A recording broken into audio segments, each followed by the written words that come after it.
저는 오늘 여러분들과 함께 레위기 26장 3절로 13절 말씀을 통해서 하나님이 주시는 축복이라는 제목으로 함께 하나님의 말씀을 나누도록 하겠습니다.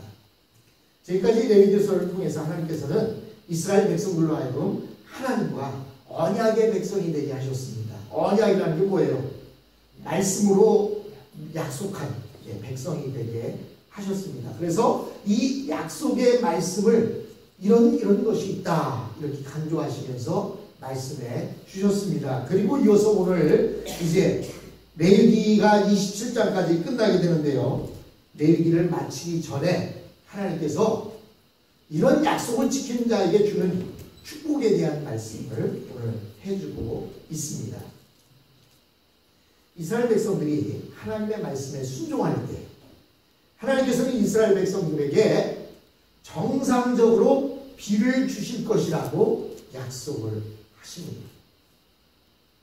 우리 생각에는 이스라엘 백성들이 하나님의 말씀에 잘 순종하면 매일 기적을 베풀어 주시고 또한 돈벼락을 맞게 해주시고 사랑하는 자녀들이 다 잘되게 해주시고 우리의 몸이 건강하게 해주실 것으로 생각을 했는데 하나님은 뭐라고 말씀하세요? 정상적으로 비가 오게 하고 나무가 열매를 맺게 하시겠다. 그것이 바로 축복의 표시라고 오늘 본문을 통해서 말씀하십니다.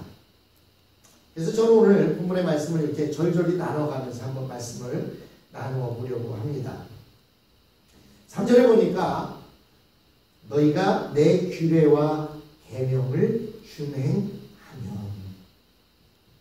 여기서 규례는 뭐냐면 제사에 대한 약속을 5가지 제사에 대해서도 말씀해 주시고 제사에 대한 말씀을 많이 해주셨죠. 그 제사에 대한 말씀이 바로 규례고, 계명은 뭐냐면 생활 중에 지켜야 할 것들 또 자세하게 설명을 해주셨습니다. 그래서 규례와 계명이라고 이렇게 말씀을 하고 있는 것입니다. 규례는 제사에 대한 내용, 그리고 계명은 생활 속에 지켜야 할 내용. 이 말씀을 잘 지켜 행하면, 여기에 보면 준행하라, 준수해라, 그냥 그걸 지켜라고 말씀하신 게 아니라 지키고 행하라는 거예요. 그렇게 행할 때에 하나님께서는 4절에 보시면 내가 너에게 철따라 비를 주리니 땅은 그 소산물을 내고 산물을 내고 밭의 나무는 열매를 맺으리라, 이렇게 말씀하고 있어요. 여기서 우리는 비는 하나님의 말씀대로 살지 않아도 저절로 오는 것이 아닌가 이렇게 생각할 수가 있습니다. 뭐 비 내리는 게 그렇게 중요한가 이런 생각을 할 수도 있습니다. 그런데요, 요즘 지구가 온난화가 되면서 그러면서 또 한쪽에서는 얼음이 녹고 한쪽에서는 점점 비가 내리지 않아서 가뭄이 심화된다. 그래서 땅이 쩍쩍 입을 벌리고 갈라진다고 해요. 그래서 비 안 오는 데서는 비가 안 온다고 걱정, 비가 많이 오는 데서는 비가 너무 많이 와서 걱정. 근데 오늘 본문에 보니까 비를 주신 것이 하나님의 말씀을 준행할 때 철따라 비를 주시겠다고 말씀하십니다. 만일 우리가 하나님의 말씀에 순종했을 때 세계에서 가장 유명한 사람이 되거나 우리나라 최고의 부자가 된다고 한다면 죽어라고 열심을 내서 규례와 법도를 계명을 지킬 것입니다. 그런데 오늘 본문에 보니까 비가 오는 것 같이 당연한 것 같은 것을 하나님의 말씀을 지킬 때 주시겠다고 말씀하십니다. 근데 여러분 한번 생각해 보세요. 하나님이 가지고 계신 기술 가운데 수많은 기술이 있는데요. 그 기술 가운데 하나가 비를 내리는 기술이에요. 여러분, 하나님께서 비를 내리게 하시기 위해서는 물을 증발하도록 만듭니다. 그러면 세상에서 물이 가장 많은 곳이 어디에 있어요? 바다에 있잖아요. 바다. 햇빛에 의해서 바닷물이 햇빛을 쬐면 수증기가 돼서 증발을 해서 올라갑니다. 그런데 그 올라가는 게 눈에 보여요? 안 보여요? 안 보입니다. 그렇게 눈에 보이지 않을 정도로 그 비를 뽑아서 하늘로 가지고 올라가십니다. 그리고 그것을 하늘로 가지고 올라가셔서 그것을 구름이라는 곳에 저장을 합니다. 그리고 때가 되면 그 구름에서 비가 내립니다. 근데 우선 중요한 것은 이 바닷물이 증발돼서 올라갈 때 염분을 빼야 한다는 사실이에요. 염분을 빼지 않고 그 염분째 올라가면 그 비가 내리면 작물들이 살겠습니까? 나무들이 살겠습니까? 다 죽어버리잖아요. 그러니까 하나님께서는 바다에서 그리고 육지에서 강에서 저수지에서 물을 뽑아 올라가시는데 미네랄만 포함된 물만 뽑아 올리시는 거예요. 염분은 전혀 포함이 되지 않도록 뽑아 올리십니다. 그리고요, 그것을 너무 한꺼번에 많이 쏟아부으면 물폭탄이 되어서 또 문제가 되잖아요. 비가 안 와도 걱정이지만 비가 폭탄처럼 내리게 되면 그것도 또 문제가 되지 않습니까?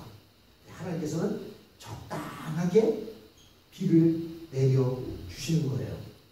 근데 한번 생각해 보세요. 하나님을 믿는 나라들의 성향을 보면 하나님의 믿는 나라들이 대부분 선진 국가들입니다. 그러면 그들이 선진 국가가 되었기 때문에 하나님을 믿었을까요? 아니에요. 하나님을 믿었기 때문에 하나님께서는 그들에게 늦은 비와 이른 비를 적당하게 주셨기 때문에 그들이 부유하게 살고 있는 겁니다. 모슬렘을 믿고 있는 저 아프리카 지역이라든지 또는 저 일당 독재 이루어지고 있는 북한이라든지 이런 곳에 보면 비가 내리지 않아서 얼마나 많은 사람들이 굶주리고 있는지 모릅니다. 또 북한의 어느 때는 비가 너무 많이 내려서 심어놓은 농작물이 다 쓸려 내려가는 그러한 일들도 있게 됩니다. 근데 하나님께서 여기서 말씀하시는 비를 주시겠다라고 말씀하시면서 그로 인해서 나무가 열매를 맺게 해주시겠다라는 얘기는 적당하게 비를 내려주시겠다라고 이렇게 말씀하고 있는 것입니다. 그리고 뿐만 아니라 하나님께서는 이 바닷물이 육지로 범람하지 못하도록 경계를 정해 놓으셨어요. 그래서 아무리 많은 비가 내려도 그 바다의 물이 육지 경계를 넘어오지 않습니다. 근데 한 10여 년 전부터 쓰나미라고 하는 이야기가 등장하기 시작했습니다. 그 쓰나미라는 말이 우리 옛날에는 있지도 않는 말이었어요. 근데 인도네시아에서 쓰나미가 몰려왔습니다. 이 쓰나미는 바다에서 일어나는 지진이랍니다. 그 쓰나미에 의해서 그 20만 명에 가까운 많은 사람들이 목숨을 잃었습니다. 근데 하나님께서는 경계를 정해 놓으셨기 때문에 우리가 댐을 쌓지 않아도 바닷물이 어지간해서 넘쳐오지 않습니다. 그래서 바닷가에도 농사를 짓는 사람들이 있는 거예요. 왜냐하면 그 이상은 물이 올라오지 않으니까. 이것도 바로 하나님의 능력인 것입니다. 뿐만 아니라 여러분 한번 5절을 보세요. 너희가 타작은 포도 딸 때까지 미치며 너희의 포도 따는 것을 파종할 때까지 미치리니 너희가 음식을 배불리 먹고 너희의 땅에 안전하게 거주하리라. 어떤 사람들은요 막 신나게 일을 했는데 일하고 왔는데 일 그만하라는 거예요. 그래서 6개월 일하고 6개월 쉰다고 생각해 보세요. 벌어놓은 거 다 써야 되잖아요. 근데 하나님께서 지금 뭐라고 말씀하시냐면 포도가 딸 때까지 계속 일 있게 해주시는데 그리고 포도를 다 딴 뒤에는 또 파종하게 해주신다는 거예요. 그게 뭐냐면 포도 딸 시기가 지나면 밀보리를 또 재배할 수 있도록 해주셔서 쉬지 않고 재배하게 해주신다는 거예요. 여러분, 어떤 사람이 돈을 잘 버냐면요, 직장에 꾸준히 잘 나가는 사람들이 돈을 잘 법니다. 왠지 아세요? 직장에 꾸준히 나가게 되면 벌어놓은 돈은 똑같은데, 예를 들어서 일주일 벌고 3주 쉬는 사람이 5,000불을 벌고 한 달 내내 5,000불을 버는 사람, 누가 돈을 더 잘 벌 것 같아요? 일주일 일하는 사람이 돈을 더 잘 벌 것 같지요. 일주일 만에 5,000불을 받았으니까. 한 달 일하는 사람이 한 달 일해서 5,000불을 받았으면 일주일 일한 사람이 돈을 더 잘 벌 것 같지만, 남은 돈을 계산해 보면 한 달 일한 사람이 돈이 훨씬 더 많이 남습니다. 왠지 아십니까? 그렇죠. 한 달 일한 사람은요, 5,000불 버는 동안 쓸 시간이 없었어요. 꾸준하게 일하러 나갔기 때문에 돈 쓸 시간이 없는 거예요. 그리고 꾸준하게 일하기 때문에 자기 자신을 꾸준하게 긴장시킵니다. 약간의 긴장이 건강을 유발시켜요. 근데 한 줄 일하고 5,000불 버는 사람들은 3주 동안 뭐예요? 집에서 놀아야 되잖아요. 놀면 뭐만 생각나? 돈 쓸 일만 생기는 거예요. 그렇죠? 시간이 있으니까 쇼핑을 가죠. 시간이 있으니까 친구들 만나서 먹어야죠. 그리고 시간이 있으니까 딴 생각하죠. 그러다 보니까 스트레스가 쌓여요. 그래서 건강하지도 못합니다. 하나님께서 뭐라고 말씀하시냐면, 포도가 따고 나서는 그 다음에 보리와 밀을 또 경작하게 해주시겠다는 거예요. 그래서 꾸준하게 일할 수 있게 해주시겠다는 거예요. 우리가 일하는 것을, 아유 지겨워, 일 언제 끝나. 근데요, 리타일 하시는 분들 얘기 들어보세요. 그래도 일이 있을 때가 좋습니다. 물론 옛날처럼 막 그냥 정신없이 일하는 건 아니더라도 일을 해야 건강하고 생각도 건전합니다. 그리고 이마에 땀이 나야 스트레스도 풀려요. 그래서 사실 건강이 허락하면 돈을 벌기 위해서 일할 것이 아니라 건강과 내 삶을 위해서 꾸준히 일은 해야 합니다. 뿐만 아니라 여러분 한번 6절을 보시기 바랍니다.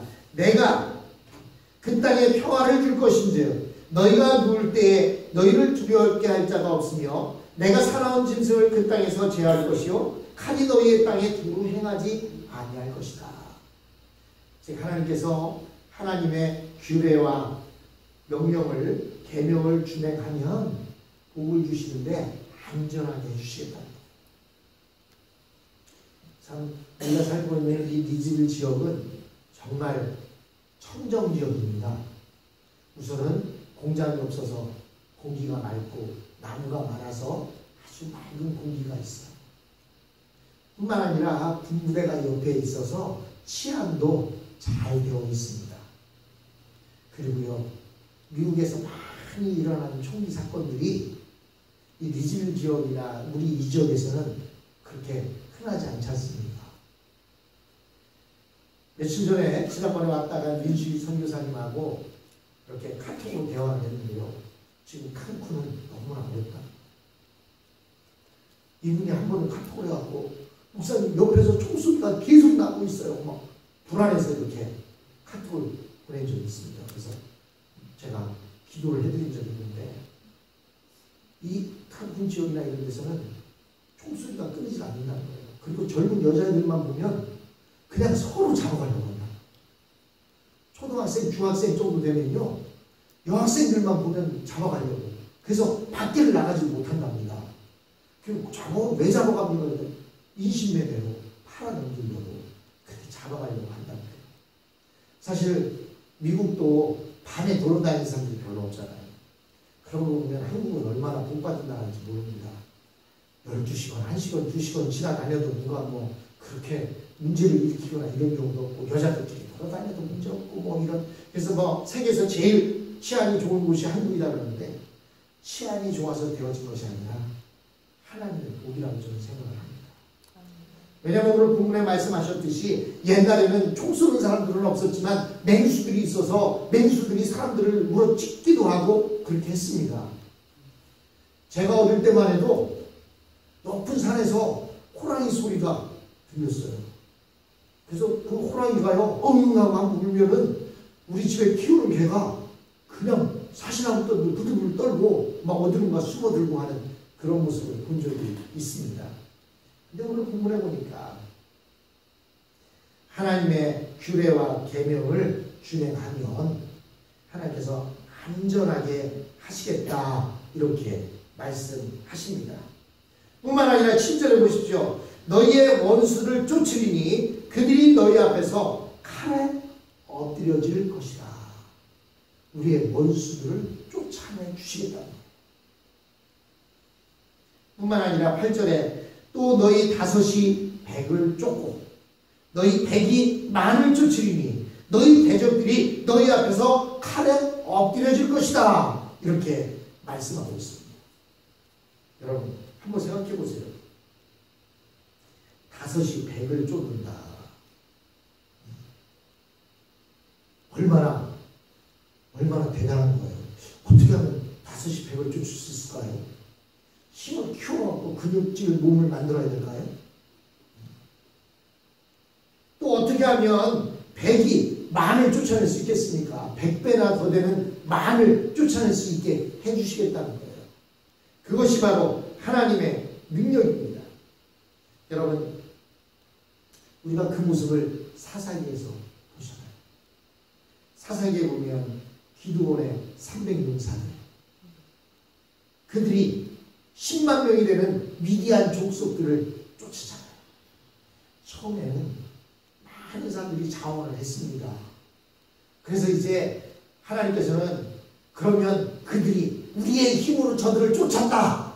그런 이야기를 듣기 싫으셔서 그들 중에 골라내게 합니다. 전쟁이 나가기 싫은 사람들이 돌아가도 된다. 다 보냈는데 그래도 많은 거예요. 그래서 하나님께서 그들에게 저 개울가에 가서 물을 먹는 모습을 보고 둘로 나눠라. 엎드려서 물을 먹는 사람과 손으로 물을 떠서 개처럼 흐르는 사람들 둘로 나누어서 엎드려서 물을 먹는 사람들, 다수의 사람들을 다 돌려보내게 하고 손으로 물을 떠서 먹는 사람만 남게 했더니 그 사람 숫자가 300명이었다. 왜 그러면 하나님께서 엎드려서 개울가에서 물 먹는 사람을 다 보냈을까요?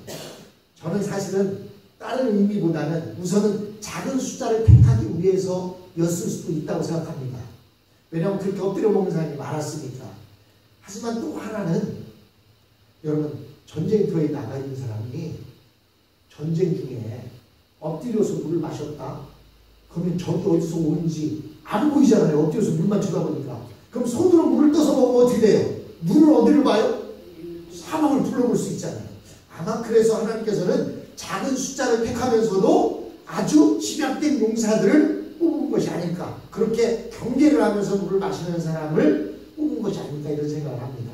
어쨌든 300명이 10만 명이 넘는 대군들을 위대한 족속들을 쫓아냈습니다. 이렇게 예수 믿는 사람들이 10명만 합심해서 간구하고 기도하면 못할 일이 없습니다. 하나님의 백성에게는 하나님의 신적인 능력이 있습니다. 제가 지난 주일날 여러분들에게 기도하러 산에 올라가신 예수님에 대해 설교를 하면서 기도하면서도 왜 걱정하십니까? 이런 설교를 드렸어요. 근데요, 그리고 나서 에그로를 튀겨야 되는데 튀긴 게 불이 안 붙는 거예요. 튀김 스위치는 깨졌고 튀긴 게 불은 안 붙고 한 20분 실갱이 하는데요, 기도했어요. 큰일 났습니다. 하나님 건축을 위해서 일을 해야 되는데 이거 지금 오늘 이 에그로를 못하면 이거 다 저분들은 저렇게 남아서 에그로 한다고 기다리고 있는데 이거 못하면 큰일 납니다. 하나님 이거 불 붙게 해주십시오. 기도 딱 해놓고 나서요. 그리고 하는데도 또 안 붙는 거예요, 불이. 그러면서 제가 무슨 생각했냐면, 아이고, 제가 설교해놓고, 저도 기도해놓고서 저 이거 안 붙는다고 걱정하고 이렇게, 그러고 있네. 근데 하나님께서 불을 딱 붙여주시니까, 그래, 하나님 이렇게 해주시는데, 왜 걱정합니까? 저도 회개했습니다. 우리가 사실은 기도할 수 있는데 걱정할 필요 없습니다. 하나님께서는 우리의 아버지지 않으십니까? 그 아버지 아버지 하나님이 기도하라고 말씀하시는데, 또 예수님도 기도하시고 능력을 받으시는데, 우리도 기도하고 능력 받으면 못할 일이 어디 있겠습니까? 대신 우리가 해야 할 일이 있어요. 그게 뭡니까? 철저하게 하나님의 손에 붙들려 있어야 하는 겁니다. 하나님 손에 철저하게 붙들려 있으면 문제가 안 됩니다. 여러분, 루이지애나는 정전기가 별로 잘 안 일어나요. 그런데 한국에서는 이렇게 겨울에 춥고 또 스웨터를 입고 있다 보니까 정전기가 많이 일어나서 차 문을 이렇게 열려고 할 때나 또는 이렇게 어떤 문 손잡이를 잡으면 갑자기 찌릿하게 전기가 옵니다. 그 정전기가 왜 오는지 아세요? 살짝 닫기 때문에. 그러면 정전기를 안 오게 하려면 어떻게 해야 되냐면 그걸 꽉 잡으면 돼요. 꽉 잡으면 정전기가 안 일어납니다. 근데 우리 이렇게 정전기 많이 일어나는 사람들 옆에 슬쩍만 스쳐도 갑자기 내 몸에서 전기가 찌릿하고 오지 않습니까? 그게 왜 그래요? 살짝 잡았기 때문에. 우리가 하나님을 잡을 때 능력의 하나님을 꽉 붙잡아야 돼요. 이거 아니면 절대로 안 된다. 하나님 외에는 아무것도 나에게 능력 주실 분이 없습니다. 오직 하나님밖에 없습니다라고 꽉 잡을 때 그때 능력이 나타나게 됩니다. 그때 우리는 하나가 되는 거예요. 그래서 2인 삼각 달리기를 할 때도 여러분 해보셨잖아요. 예? 두 명씩 이렇게 다리 묶고 달리기 할 때 어떤 사람은 그걸 그냥 스스로 묶어요. 그러면 다리 사이에 이렇게 공간이 뜨죠. 그럼 박자가 잘 안 맞습니다. 근데 두 다리를 꽉 묶어 놓으면요, 안 맞으면 안 맞을 수가 없어요. 그죠? 하나가 됐습니다. 우리가 하나님과 완전히 하나가 되어서 함께 움직일 때 아무리 많은 적들이 우리에게 달려온다 할지라도 우리를 이기지 못하고 그들은 칼에 다 엎드려지게 되는 것입니다. 그리고 이어서 8절로 10절을 보십시오. 또 너희 5이 100을 쫓고 너희 100이 만을 쫓으리니 너희 대적이 너희 앞에서 칼에 엎드릴 것이며 내가 너희를 돌보아 너희를 번성하게 하고 너희를 창대하게 할 것이며 내가 너희와 함께한 내 언약을 이행하리라. 너희는 오래 두었던 묵은 곡식을 먹다가 새 곡식으로 말미암아 묵은 곡식을 치우게 될 것이며 내가 내 성막을 너희 중에 세우리니 내 마음이 너를 싫어하지 아니할 것이며 나는 너희 중에 행하여 너희의 하나님이 되고 너희는 내 백성이 될 것입니다. 여러분, 보릿고개가 왜 있었어요?